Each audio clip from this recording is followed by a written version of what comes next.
Hey, today is December 1st, and that makes it day 60 for me, and also my fifth hiccup, which is just really freaking frustrating, and I'm just still frustrated about the day, especially when I felt like so positive and encouraged the last couple days and felt like things were going great, and it feels like it's not indicative of, like, a bad day isn't indicative of the past days being not good or pseudo good. And I used to think that, like, oh, I must have not actually been having good days. They must have been like bad days in disguise, but that's why I'm having a bad day today, because I just wasn't actually dealing with my feelings or acknowledging my anxiety. And I don't think that's the case.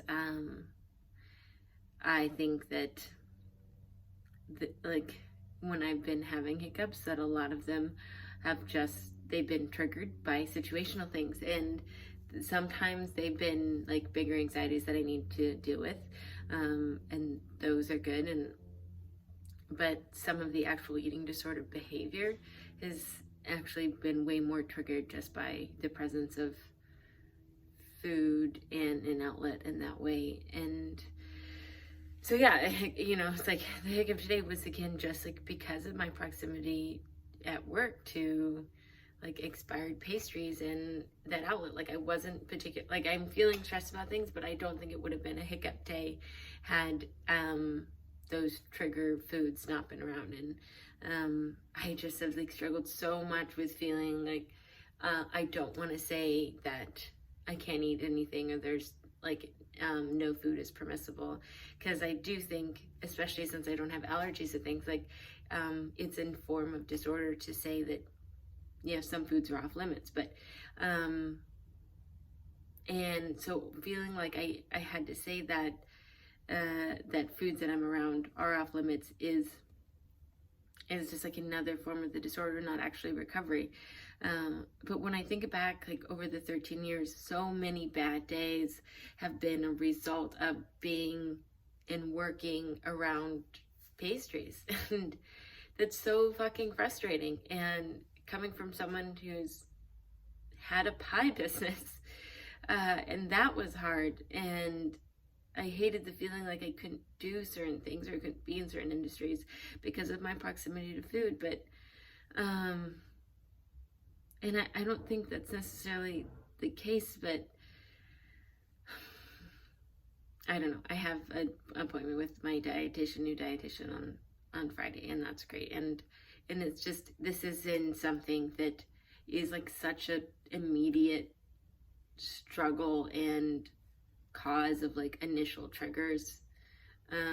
What takes just like feeling anxious about something and learning processing into like an actual disordered act where otherwise it just would have been an anxious day.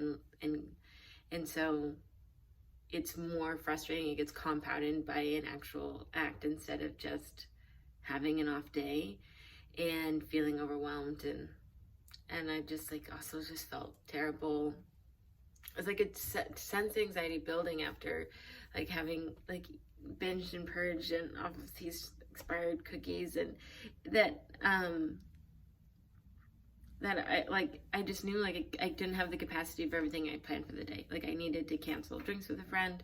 I needed to like do less, and then now I won't be running and I won't be doing one of my workouts, and because that's part of the deal, to like give myself a moment to catch my breath in. And I talked about that yesterday of like when I am having a bad day, I have to like make it a big deal in a way that's manageable. And so it's like fine, like means I have to like not pretend that I'm fine with my friend and have drinks and just say like I can't, and be honest about being overwhelmed. And I have to not do my training schedule and be honest that I'm not in the space to do it.